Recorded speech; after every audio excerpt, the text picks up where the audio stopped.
Hello, everybody. Hello.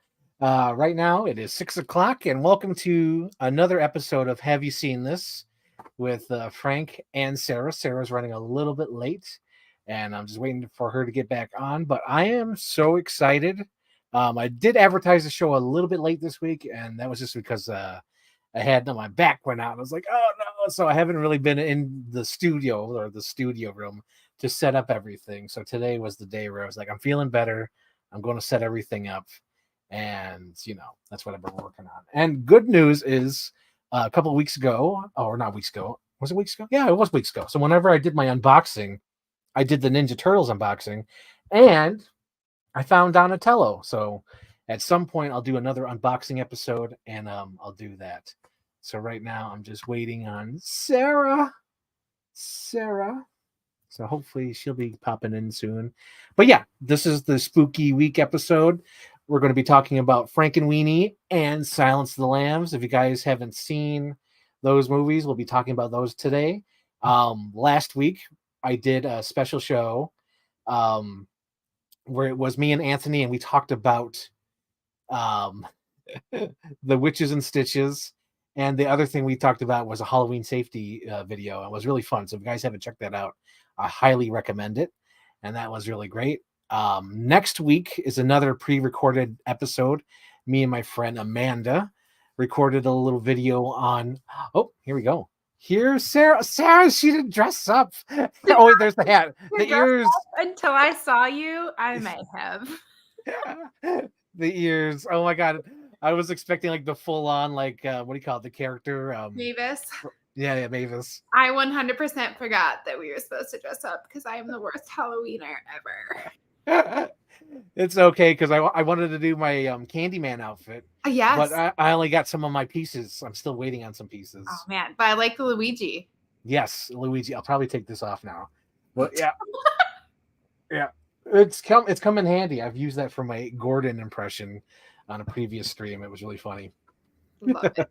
Love it. But yeah, today we're here to talk about Silence of the Lambs and Frankenweenie. I have so many regrets of picking Frankenweenie. It's perfectly fine. I was trying to squeeze in watching the black and white original live action one before this. So I watched a little bit of that. So that's great. Oh yeah, let me pull the comments up so I can see them if they come in. But yeah, let's see. I think you should go first. So my pick this week was Silence of the Lambs.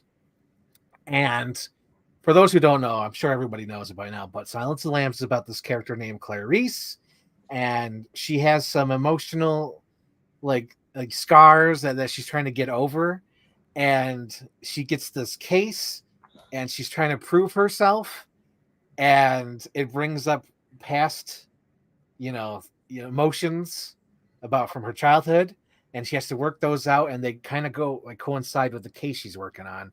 And she has to team up with Anthony Hopkins, aka Hannibal Lecter, inside his insane asylum or wherever he's at. And she's got to solve this case on Buffalo Bill, and it's really great. I love it. I'll talk more about it after Sarah tells me what she thinks about Silence of the Lambs. So, Sarah, tell me about it. Yeah, I'm not gonna lie. I was engrossed in this movie. It's been a long time since I've seen it. Mm-hmm. But we watched it yesterday.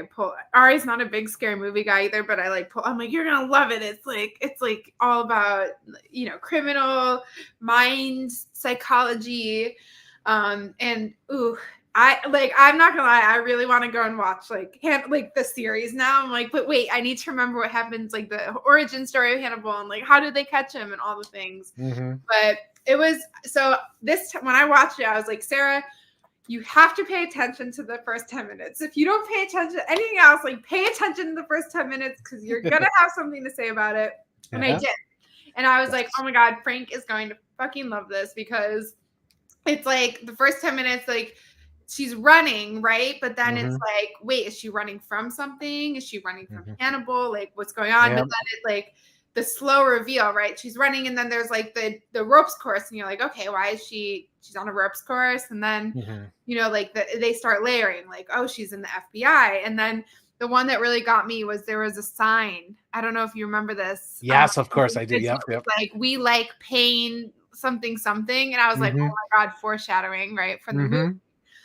It was just really cool. I think they did a good job of setting up the world pretty quickly, right? Like, Yes. but it was cool because it was layered, and it was that shot where like you're following her through the office and you meet the person, right? And the aggressive like manliness, everything, even including the guy who goes to tell her like, hey, you gotta call, Crawford wants to see you. It's like he's like over masculated or what, I don't know, he's like too masculine or something. There's something weird about it. And then when she gets in the elevator, all the tall dudes in the elevator, all the men, it's so good. Well, go ahead. Yeah, I like that too, because right from the bat it kind of sets that scene of like she's a woman in a man's world, which is kind of like very prevalent through the whole movie. But then what's really cool about it is like she's a woman in a man's world, but only she could get through to Hannibal Lecter, right? He's the only man who actually supports her, because everyone else is like under, like, she's a woman, be easy on her. But he's the only one who like sees her, he understands her, he has confidence in her. The world is far too interesting with you in it, Clarice. Click. So what the other thing that was like took me on a bit of an emotional journey is the movie does a really interesting way of kind of making you like Hannibal Lecter, right? Like he's creepy. There's always something a little off about him, but like he really sees her. And like it's the only person who really sees her. And so throughout it, I'm like, oh, I know he's really fucked up, but I kind of like him. And I didn't remember a lot of the movie, right? So when we finally got to the end and he does the crazy double murder, like I totally thought that it was him in the ambulance. So good. I was like, oh my God, he's so effed up. Like this guy is so messed up, and I have conflicting feelings now because I like him and I like his relationship with Clarice, and like what is wrong with this dude? Like, yes. So I think I like when movies play with your emotions, and that when they like when they make the villain like have a humanness to them, right? Like when you see that there's more than just evil to somebody, like they're a whole person, right? So it's so good. And also Precious. Precious. Angel Heart, are you all right? I never noticed that line before because I was watching with subtitles this time, and it says, Angel Heart, are you all right? I was like, oh my God, that was perfect. I need to use that in my life. Angel Heart, are you all right? Oh my gosh. So is there anything else you noticed, or is there anything you mentioned? I paid attention to the opening scene. I like the way I'm terrible. I never hear music on anything, but like Ari is he's a musician, so that's the first thing he hears, and he's like, whoa, the music and the sound effects in this movie are so good. So I pay attention to it, but I like the way that they created suspense too with the film. Like, there's those moments of silence are like more disturbing and creepy than the any other parts, right? For sure. So this is like like you, I think this is the first time I've watched it in a while, because I think this is one of those movies I at least watch once a year, or at least I've watched this a couple times, like more than a couple.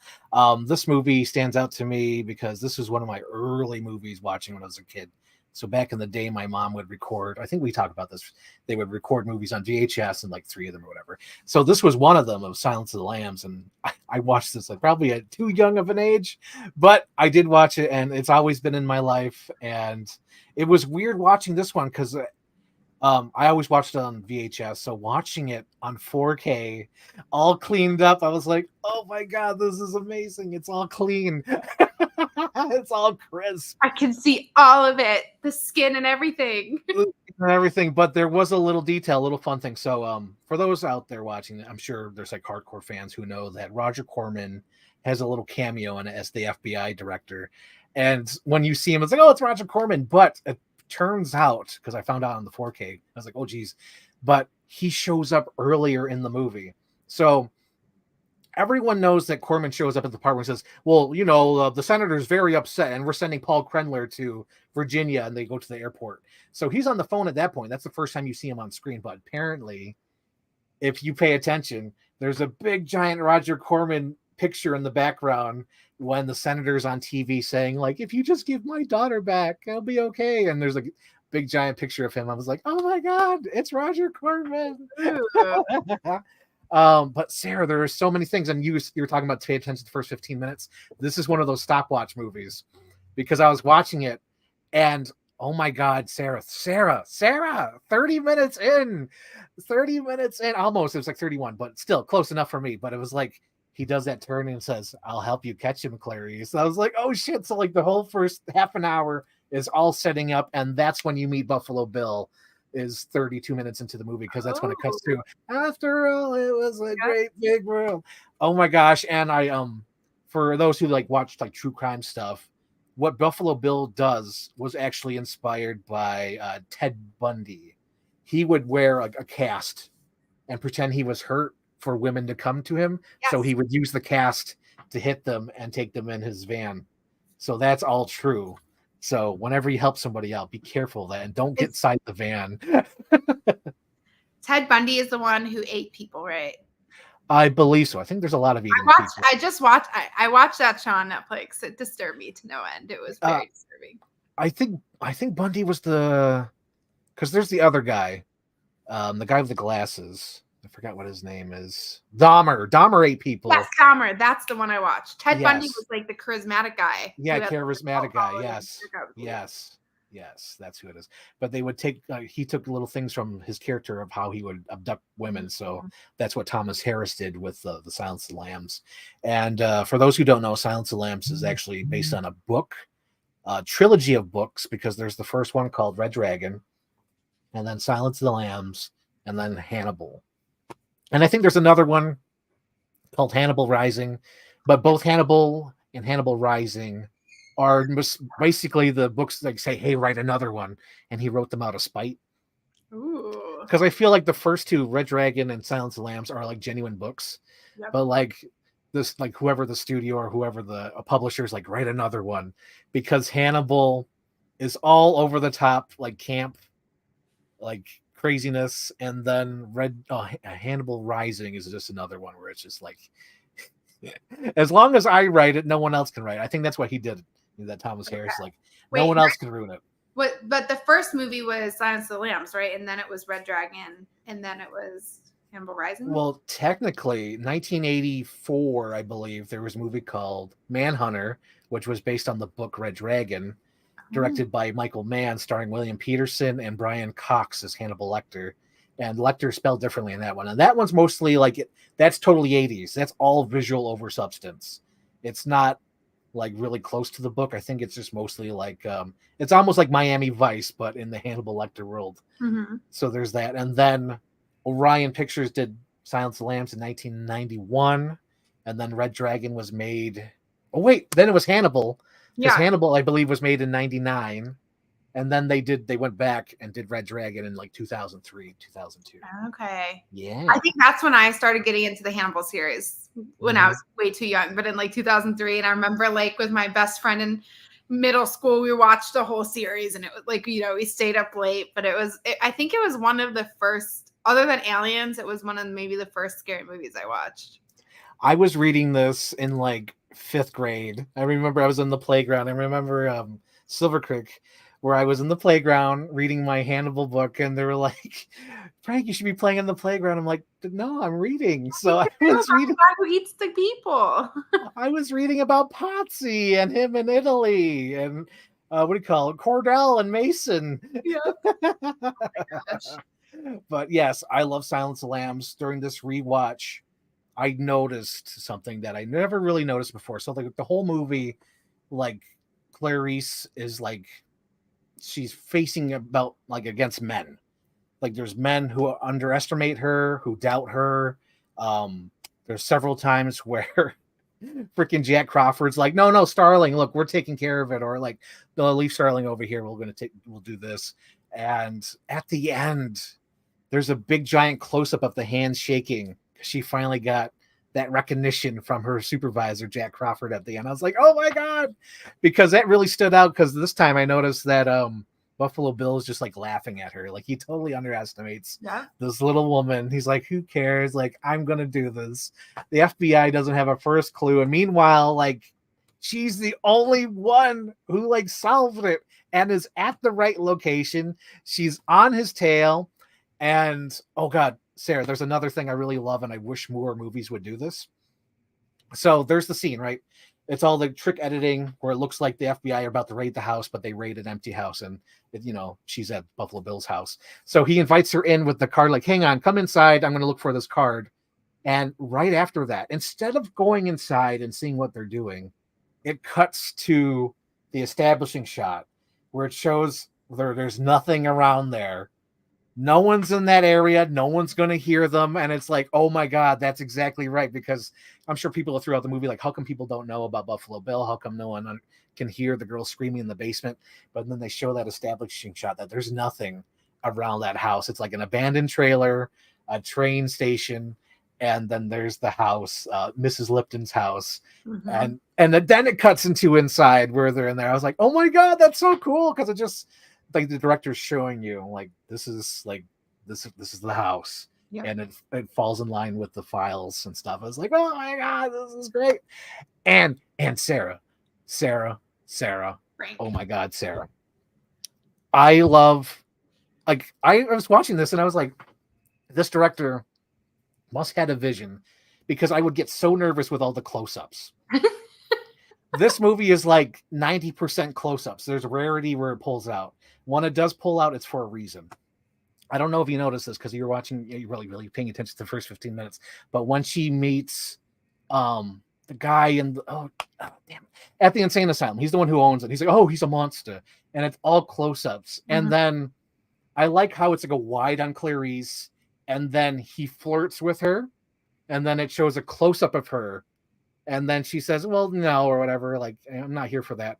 And then, because it was all close-ups, and then it was close-up of her, and she rejects him. And then it was all close-ups with him, but after she rejects him, it cuts to the wide, and he totally is like, all right, fine, then we're going to go downstairs. I'm ignoring you or whatever. I'm going to treat you like everybody else. And I was like, oh my God, the editing and the close-ups is just amazing. Amazing in this movie. So I love this. I love this movie. One thing I was expecting, so when there's the training sequence, like they cut every now and then to her training to like show like progressive time. You're dead, Starling. Yes. Yep. yes, that's the exact scene when she gets killed and you're dead, Starling. And I thought they were gonna bring it back at the end, and they did. I was like, there has to be intentionality behind this, right? Like, why are they showing this? Mm-hmm. So I thought that at the end, Buffalo Bill was going to be in the corner and she would see, you know what I mean? Like, I feel like that would have been a really nice way to kind of weave that in.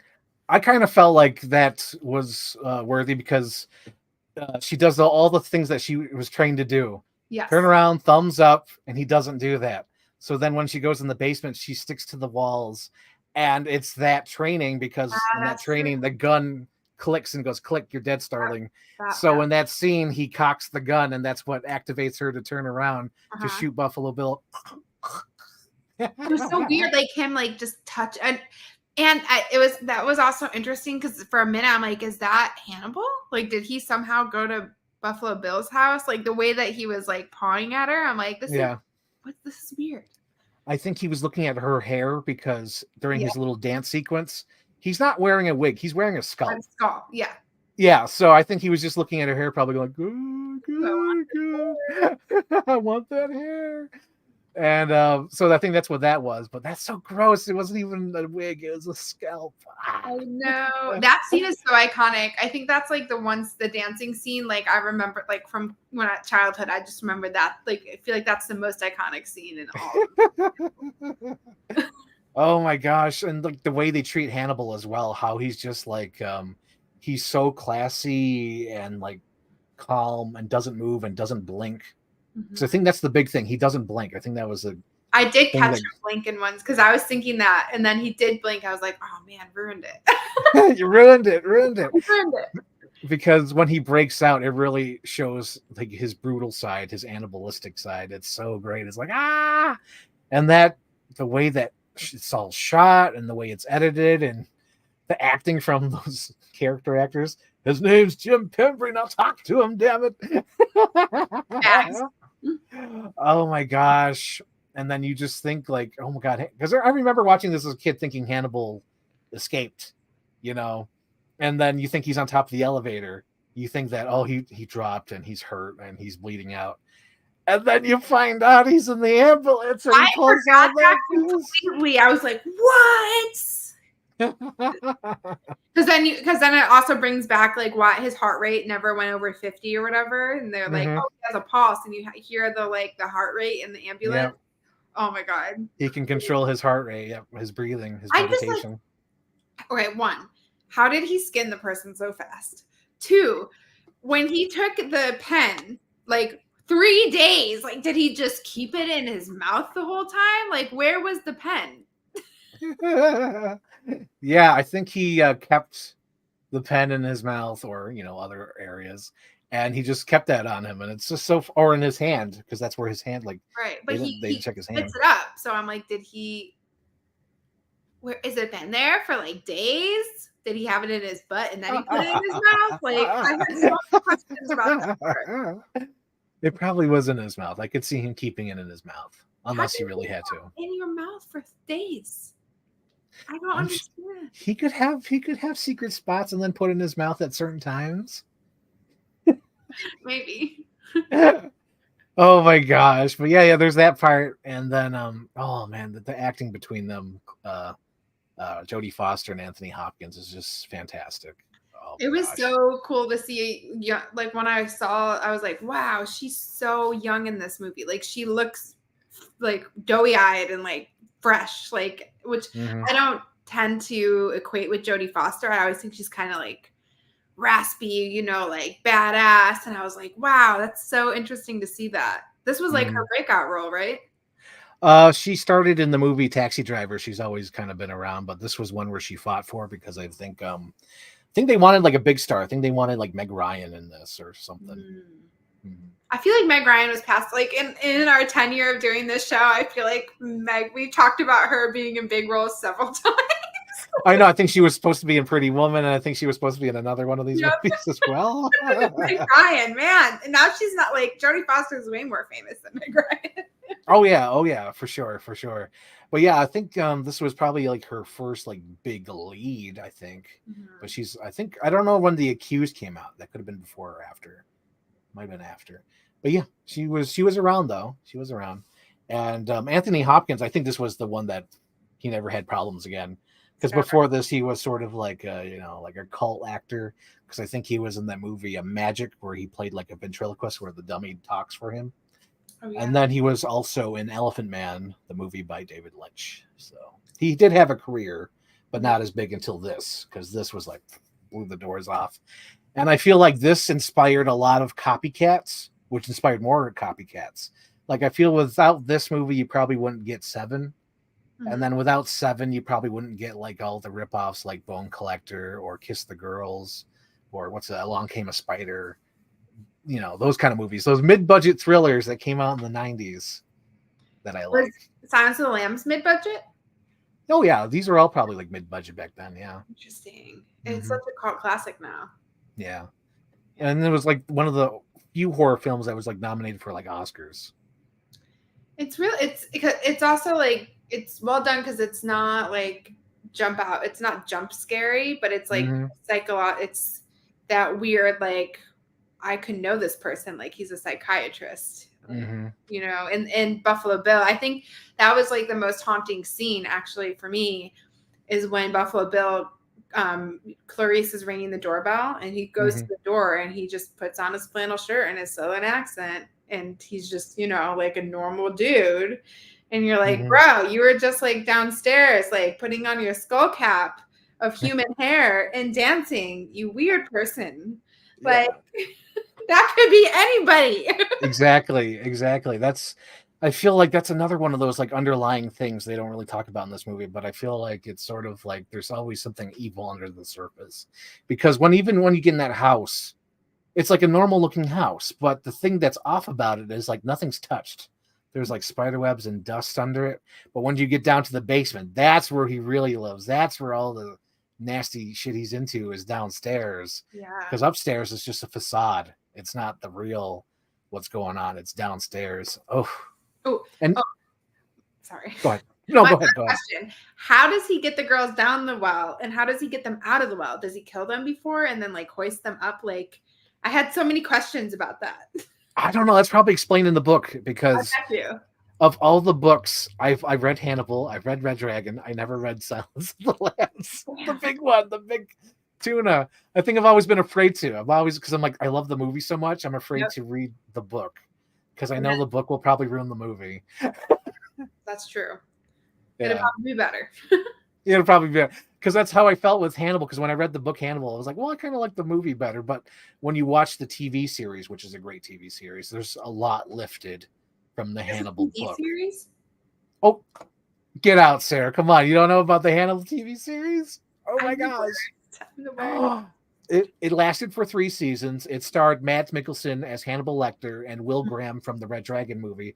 And like first season, I think, is Red Dragon specifically. And then like seasons 2 and 3 are like just like murder of the week.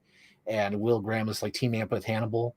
And then they realize Hannibal's like the cannibal or whatever. But like it's like these sick crimes. But it's really good. It's a really great series.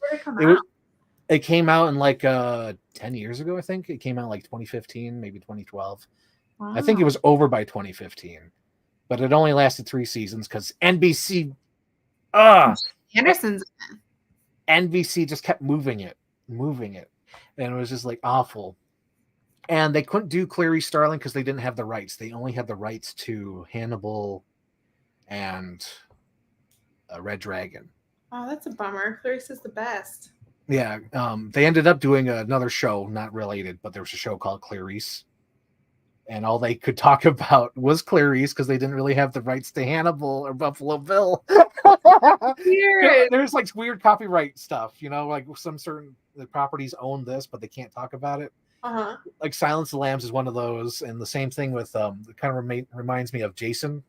There's been a court case for like the last 7 years where for Jason Voorhees, like they only own like the hockey mask and Jason because that came on later, but the original script they own like Camp Crystal Lake and Pamela Voorhees, but they don't really own Jason Voorhees. It's weird. And it's a similar thing with this Hannibal and Silence of the Lambs thing with the TV shows. I remember hearing about that with Netflix released. It's like a cheesy movie, but Eleanor Holmes. It's cute. I actually liked it. But apparently there's like a lawsuit with the Arthur Conan Doyle Foundation because like you can write about after 100 years or something, the copyright lifts and you can use the story freely. But like Eleanor Holmes, it hadn't been 100 years. So there was, I don't know. I was reading about that at some point. There was this whole lawsuit there. Yeah. It's probably that too, because I think Pooh Bear just became royalty free or whatever. So you can do whatever you with Pooh Bear because it's been like 100 years. And I think Mickey Mouse is almost there. The character Mickey. Yeah. Yep. So I don't know what's going to happen with that, but Mickey's pretty close. Oh boy. We will. Nickelodeon. No, I'm just kidding. That'll never happen.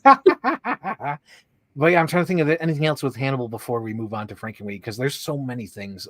I love this so much, this movie. I already talked about the close-ups, the cinematography. Yeah. You mentioned the music and the sound design, which is great because there's a moment that always sticks with me whenever I watch it. But like when they pull out the dead head moth out of the woman they fished from the lake, there's like a little like her last breath sound effect when they pull out the moth. That. Yeah. It's like a really low like sound effect, but it's there when they pull it out, it's like ooh. Oh man. Oh, before we move on, I should say one of my favorite lines from the movie. It's one of because everyone's like, oh yeah, you know, fava beans, whatever. But no, my favorite line from Silence of the Lambs is Barry Manilow playing on the radio all day. She thought she was such hot shit. What'd she know, big dummy? That's like one of my favorite lines. Wait, which part was that from? It's when Clarice is interviewing, like she went to see the dad, saw the bedroom, saw the photograph of the best friend. So she goes to the bank to interview the best friend, and the best friend says that line, Barry Manilow on the radio all day. What you know, big dummy. And I love that scene because there's so much acting what I like about it is because she's trying to downplay the death of her friend so she doesn't get hurt. Like you could tell it in her face with that line, like, "What's she know, big dummy?" Meanwhile, she's probably hurt that her friend's no longer there, but she's trying to, like place it on her for going missing. Yeah, trying to act cool, and it's all in that one scene, and it's like nobody probably notices that, but like I've seen this so many times. It's like one of my favorite moments in that movie, because this movie has so many great moments, just like little moments too. But just, it's great. That scene reminded me a bit of Beaches. A little bit, because there's like a little bit of that, or like Pretty Woman, like that. Yeah, like this definitely has that 90s look. This whole movie, it's like that late 80s, early 90s. This does feel like in the line of Beaches or Pretty Woman, because just the way of everyone looks, the fashion, and even like what Clarice is wearing and all that. Oh, it's so good. The nostalgia is real. The nostalgia is real. Go to Spirit Halloween store. You can find all of our 90s things as costumes now. So, do we do the favorite scene now, or do you want to save that for the end? Let's do now. Favorite scene. Do now. Okay, what's your favorite scene? Yes. Ooh. Okay. How did I forget it? There's like a famous line. Hannibal says it to Clarice. The fava beans and the nice Chianti? That one? No, not that one. That one was Anthrax Island. I'll help you. Isn't it something like I'll help you, Clarice, or like quick pro yes or no? Okay. The one that's coming to mind, it's not necessarily my favorite, but this line that stuck with me was at the end when he calls her. And he says, "Don't worry, Clarice, I'm not coming for you. The world is far too interesting with you in it." Click. I'm like, oh, chilling. And I love the it's just so effed up, but I love the scene where they find the dead body, like the bird.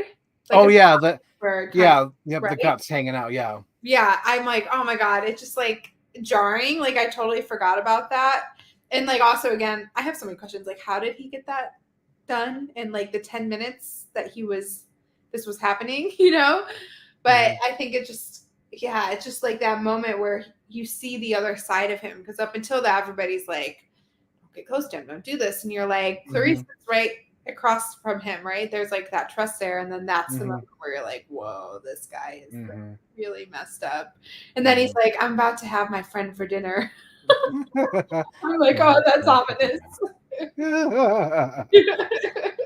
So great. And all that stuff sort of comes back again in Hannibal with the guts hanging out. He does that with Agent Potsy. He guts him and throws him over the edge.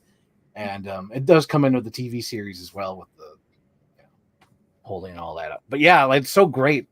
Just because I like how it's like an abandoned, or not even abandoned, it's probably some just like big giant hall in Washington, D.C.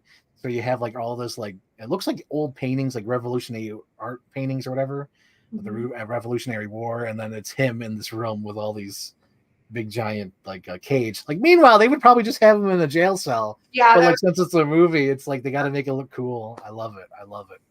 It exists its own universe. So my favorite scene in this is tough. It's tough. Oh my God, because there's so many great moments in this.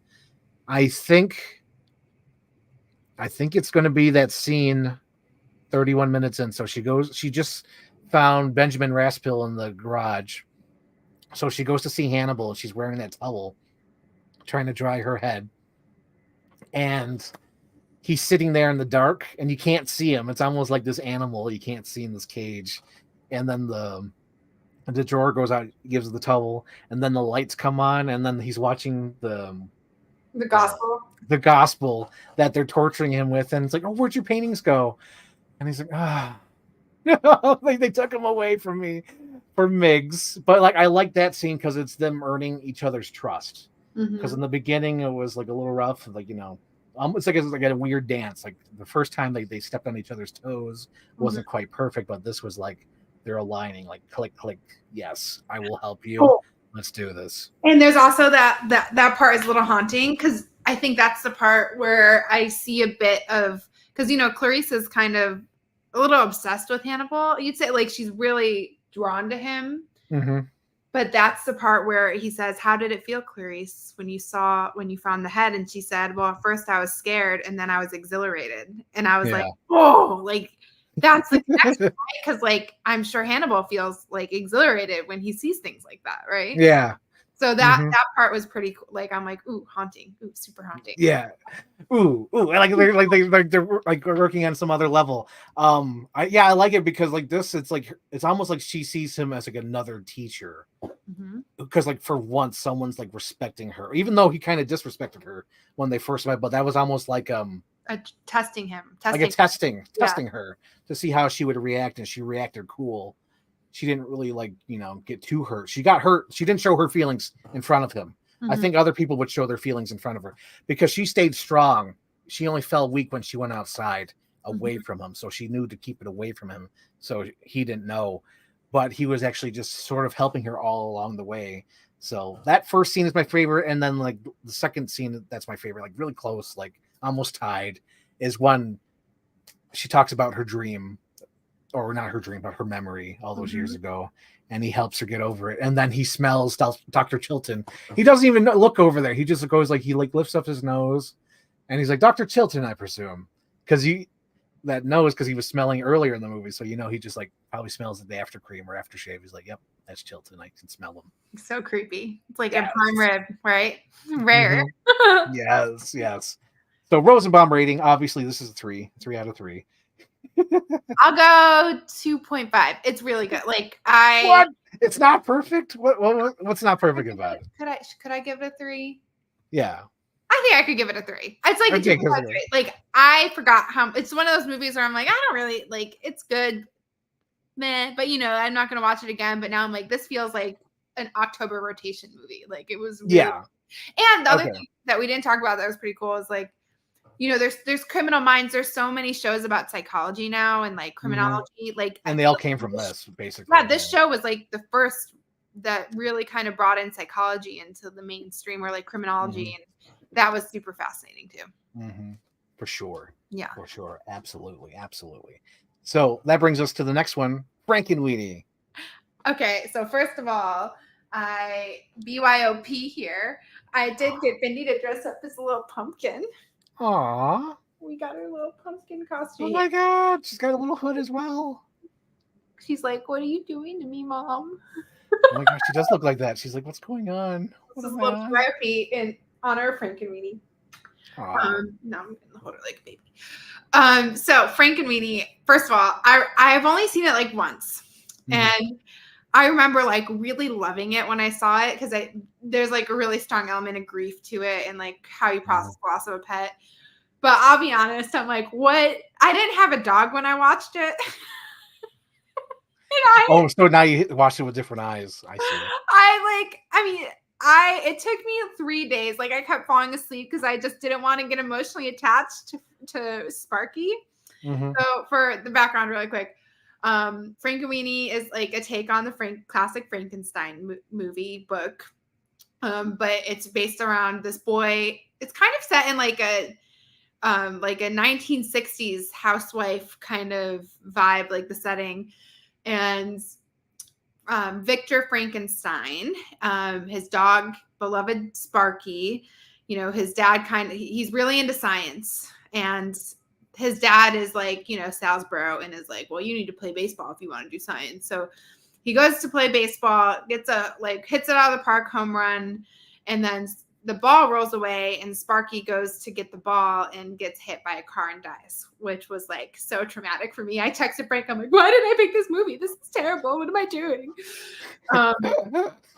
And Victor Frankenstein, is learning about science and all this stuff and decides to go dig up Sparky and bring him back to life, Frankenstein style, right? Puts little things in his neck, and Stormy Night brings him back to life. And it just kind of that like, and it's funny. I think we had to read Frankenstein in high school, so it actually like really follows a lot of the book, but it's around this dog and like how Frankenstein's like really misunderstood, right? Like people feared Frankenstein and people feared Sparky, but Sparky was actually at the end the hero of the movie. And they bring him back to life, and the other kids are trying to win the science competition, so they're kind of exploiting Victor for his discovery, but realizing that he's replicating the experiment, but the element that's missing is the love and the passion behind. Like, he brought Sparky back because it was his best friend and he loved him, versus the other ones come back because of, you know, like mistakes or pressure. And the ending, I just finished the ending right before this because I was just like, I can't. And I did start crying. I freaking started crying again. I also couldn't quite remember the ending of the movie. I couldn't remember if Sparky lived or dies. For those of you who have high anxiety and fear of your dog dying, Sparky does live in the end. He comes back to life.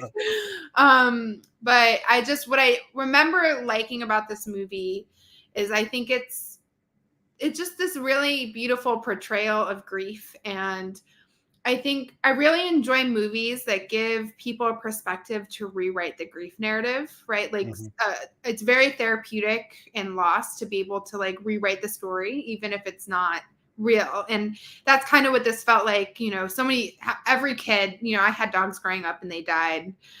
Every person at some point or another experienced loss, and probably experienced this loss of a pet. And like, pet loss is actually the worst, like, one of the hardest types of loss people experience oftentimes. And it's a very disenfranchised version of grief because, you know, people are like, oh, it's just your dog or it's just your cat. But you spend like your entire waking life with your animals, right? They're like that unconditional love. So I thought this movie was really cool that it gave the main character this option to kind of rewrite the narrative. Like, how many people dream about bringing their dead dog back to life, right? Or their dead relative. And it follows that story. And I just remember, I think I watched it over the pandemic for the first time and just feeling like really touched and moved by it, which is why I brought it back. But it's a totally different ballgame when you have the best dog in the whole world and you're just watching it play out on screen. Yeah. So, super curious to know, like, how is it for you? For me, I had different eyes because I don't really have pets. I haven't had pets for like years, so I was watching this mostly as a Tim Burton movie. Like, okay, so he's like fresh off of like Alice in Wonderland and that era. So I'm like, okay, so this movie is like, you do one for them and one for me, you know, a sort of thing. Like, we'll let you do what you want to do, Tim Burton. You made us $2 billion with that Alice in Wonderland movie. You could do what you want to do. So I was watching it from like a Tim Burton like fan and like what he was doing with filmmaking here. And I would have to say what I love about this is that it's a pure Tim Burton movie. And what I mean by that is that it is all his ideas and it's all his introvert character ideas. Because this character is always like, I can fix that. I could do that. I could fix that. And it's all about him. Because normally, typically, like if this was like a Hollywood movie or somebody else was doing this, someone would probably have that scene where after the dog dies, the Winona Ryder neighbor comes over and comforts Victor and says, you know, you could do this. But that scene ain't in this. No, it's like, I'm going to bring my dog back from the dead. So then later on, when he tries to save the girl, it's like, oh, this is like a new kind of thing. And then like when all the kids are trying to do their own experiments and they all backfire and then they all have to solve it. You think normally a normal, like if there was like not a Tim Burton movie, at the end of the movie, I think all the kids would be his friends. Yeah. And they would be making a movie for him. No, not this movie. This movie's like, no. It's like right after we say Frankenweenie, everyone's pets are dead. Victor is alive with his dog Sparky, and we're out. Sparky's the best. Yeah. This is pure Tim Burton, and I love it. It's like, it's not watered down Tim Burton. They didn't tell him what to do or put this in there. It's like, no. Tim Burton had these ideas, and he did it, and I love, like what you said earlier, it takes place in that 50s mindset. Like, to me, this is sort of like his mixture world, his favorite like toolbox, because like this could be like the same neighborhood from Edward Scissorhands, where it's all the nice houses all in rows, and then on top of the hill there's a big giant like house.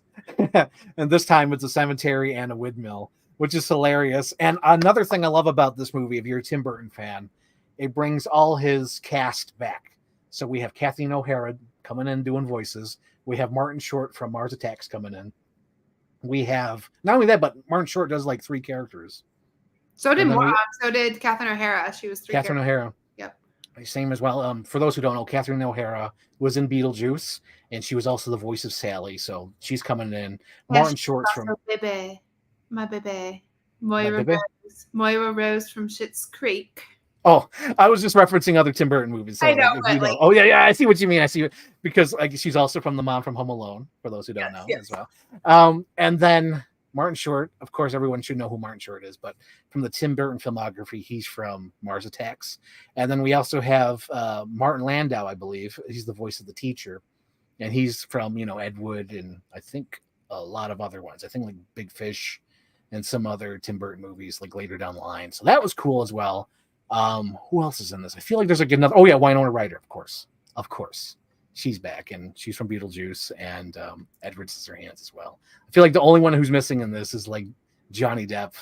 I'm surprised Johnny Depp is not like the voice of Victor. Victor, yep, me too. Yeah. And also, what's her name? From Sweeney Todd. Oh, Helena Bonham Carter. Yeah. Yeah. Yep. They might have gotten divorced around this time. Oh. That might be. I still feel like that was like the right pairing, but we'll save that for another day. I think he just falls in love with his muses because before then he was in love with that Maurice Presley. She was in Mars Attacks as the big giant hair blonde. I actually have not seen that movie, believe it or not. What? And then she was also in Sleepy Hollow. Oh, yep. Sleepy Hollow, where she played the mom to Ichabod Crane. And then the last movie they worked together, and I think that's when they split up, was Planet of the Apes, because I think that's when he met Helena Bonham Carter. And she played Nova, his former wife. I think that's where they split. But yeah, that was interesting. That was really cool. Also, I would also compare this to Pee-wee Big Adventure, because the way how Victor puts all together his Frankenstein stuff is like a bicycle, the reindeer for Christmas, and it's like all these homemade items. All the added things. All the odd and ends. I love that. That's what I love too, because it brings like the Frankenstein story to this little neighborhood about this little boy trying to bring his dog back to life. And you could tell that this really hits home for Tim Burton, because this must be a story he really wanted to tell, because this was his first short movie he made when he worked with Disney. For those who don't know, in 1984, I believe, maybe 82. Hang on, let me double check that. Pull it up, Jamie. 1984. Okay, so 1984, Tim Burton directed a live-action short film starring Shelley Duvall and Daniel Stern in the short film Frankenweenie. It's about 30 minutes, I believe, and it was before one of the Disney movies that came out then. But that movie actually got him fired because it was too dark, but they had to release it anyway, because Disney thought it was like not part of their IP or whatever, like not good. Like it's very dark, because I should say in that movie, the original Frankenweenie, he shows this short film he did with his dog, right? And then almost immediately the dog gets hit. Like after they show the movie, they go outside to have fun, and he rolls the dog, like the ball, and the ball goes in the street, and then he gets hit. And like right after the dog gets hit, and the kid goes, "No!" It cuts to Walt Disney Presents. Oh my god! So that movie like got Tim Burton fired, but it got him recognized by Paul Rubens. Paul Rubens loved Frankenweenie, and he hired him for Pee-wee's Grand Adventure. And then Pee-wee's Grand Adventure made so much money. Then came Beetlejuice, and then came Batman '89, and just like skyrocketed his career. So like Frankenweenie is that movie in his like mindset that he wanted to tell at some point, in this way. And I love that he did it stop motion, which is really great. This whole thing was wonderful. It's like the Nightmare Before Christmas, which he did not direct, but he had a hand in. And then he also Corpse Bride. Yep. As well. Yep. But yeah, I like this movie. It was great, and then it just stuck to it. No, there was no like moment where like a bit of romance with the girl, or any like him making friends with the other kids. It was just like this happens. Yep. And like it's a big giant adventure. The big giant turtle at the end. You got a hamster that comes back. You got an invisible fish, and there's some. Oh, go ahead. Oh, the rat that I think they may have like flown in from DC to play the role. Oh yeah, the little rat. Oh my gosh, that's right. And then what was the other thing? What was the other thing? Oh yeah, the sea monkeys. It has like all that 1950s, like material in there, which I love. It was like, oh, that's great. And damn, there was one more part I was just thinking of. Oh no, it was right there. But anyway, it was like it's great because it's all of Tim Burton's favorite stuff in one movie. all that 50s nostalgia and monster movies Yep, in one. put together. I love Mhm. the mayor. That exact imagery is used. It's a character in The Corpse Bride, isn't it? Also, the mayor in The Corpse Bride, or one of I the think so. Yeah. Corpse Bride or Nightmare Before Christmas. Like, I was like, that's the same guy. Like, that is like the same exact imagery. Yeah, I think Corpse Bride for sure, for sure.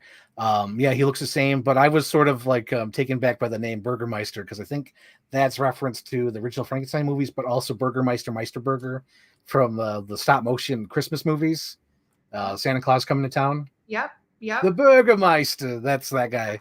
Yep. And then I like the names too. The girl next door was named Elsa Mm-hmm. Van Helsing. So like Yes. the Elsa name is sort of a reference to the actress Elsa Lancaster who played the Bride of Frankenstein. So that was neat. I was like, oh, that's neat. That's cool.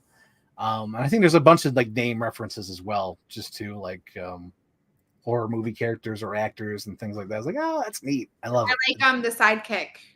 I don't remember, but that's like Igor, right? Igor Yep. in the book is like Mhm. the little creepy guy. You brought your dog back to life. That's great.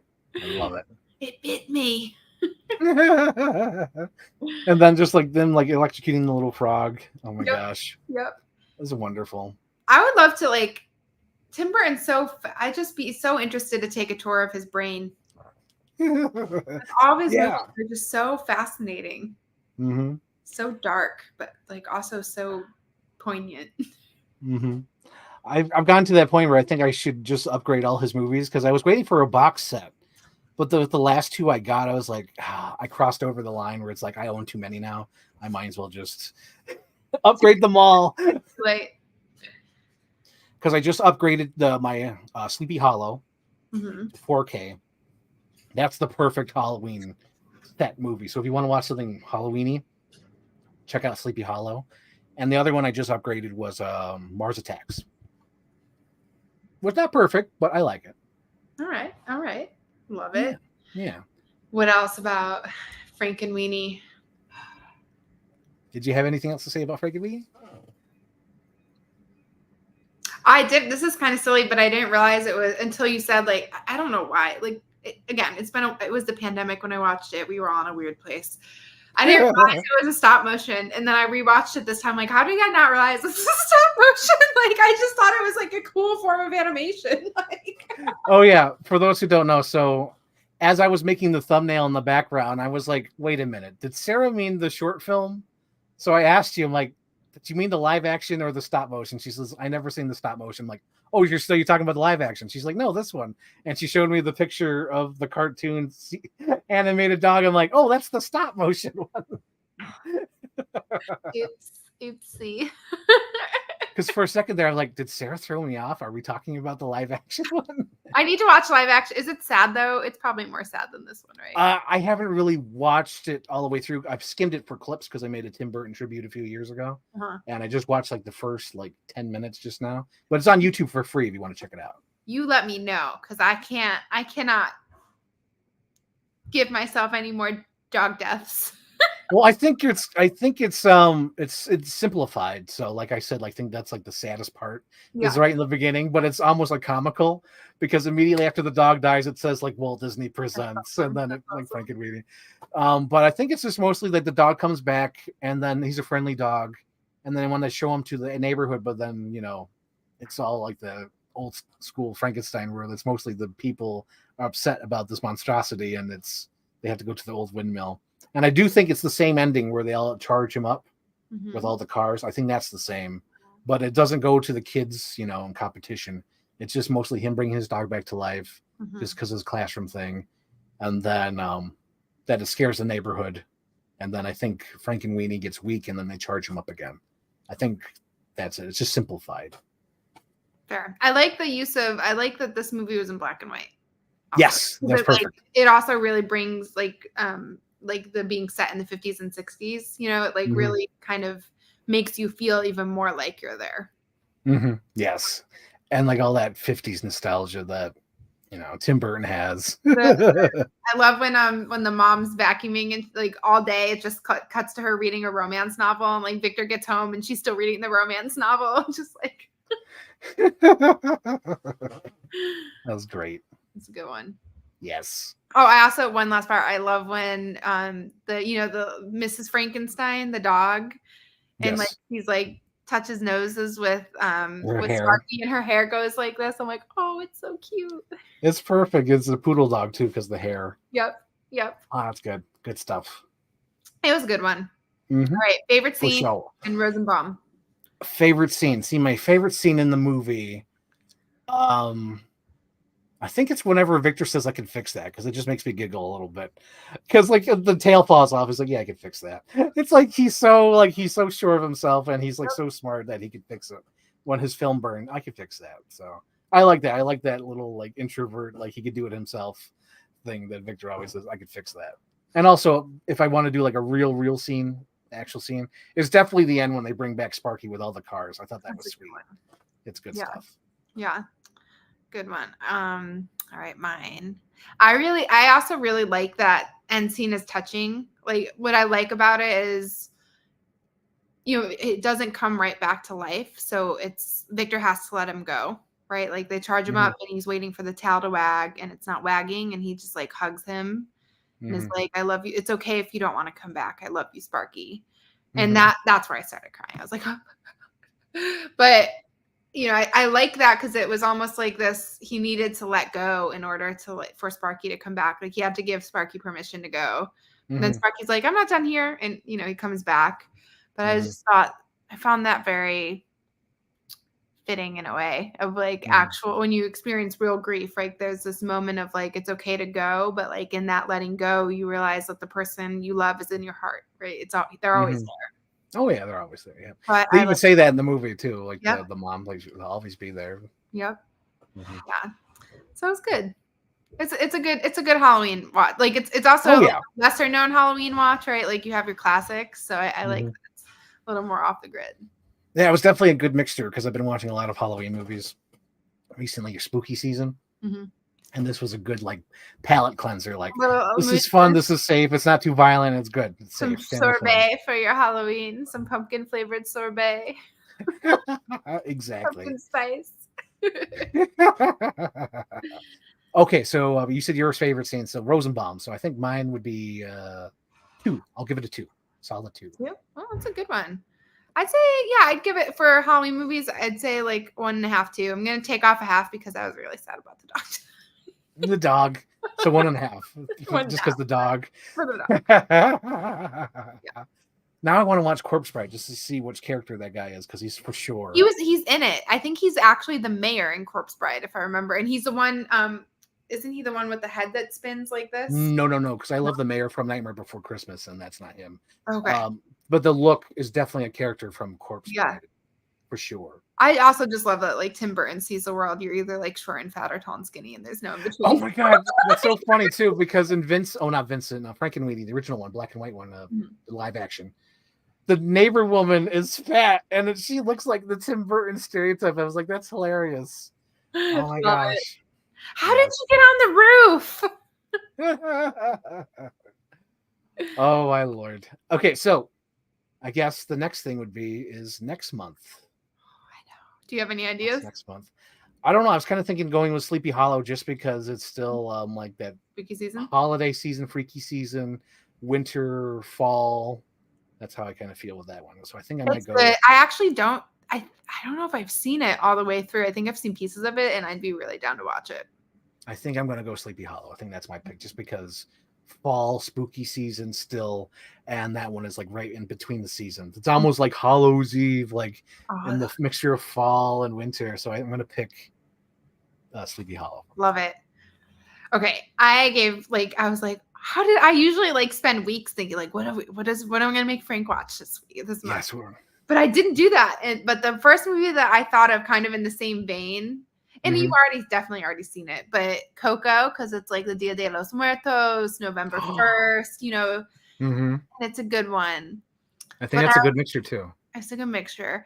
I was also thinking not even related to anything Halloween, end of year, fall, but I was thinking of The Princess Bride just because I wanted to finish the trilogy of what's his name, Gary? Oh, Prince. Do you want to do Princess Diaries? The Princess Bride. Oh no, The Princess Diaries. Sorry, yeah. I was like, wait. I was gonna say like he directed that one, Rob Marshall or whoever. I think somebody else directed the other one. Yeah. So I was thinking about The Princess Diaries because I'm like, I saw like we watched Beaches and then we watched Pretty Woman. And I'm like, I want to see all the little like isms in Princess Diaries and connect them back. But I'm also like, maybe I should keep that in my back pocket for a month where it's not like Dia de los Muertos, holidays, Halloween, Thanksgiving. Yeah. Oh, Thanksgiving. I know, and I was like, I'm looking up right now. What Thanksgiving movies are there? Yeah, let me look that up because maybe we could do another. Let's do a different one because my Sleepy Hollow is a bit dark, but still. Thanksgiving. I feel like that's not. I can't think of any like great Thanksgiving movies. Oh, that's right. We're Back is a Thanksgiving movie. What is it? We're Back, a Dinosaur Story or Dinosaur Tale, I think it's called. Oh, You've Got Mail. Ooh. I was just seeing that one. That's a good one. We could actually have a Meg Ryan movie finally. Like finally get her here. Yeah. You know what? I think I'll do that. I'll switch mine up. I'll do You've Got Mail. Ooh, it's a good one. I like You've Got Mail. Because that one's so full of quotes. Oh my God, I think I'd have to write them all down. It is a good one. Oh, and then there's the Addams Family. I like that one too. I'm just like looking through a list. Ooh, I don't know. What do you think?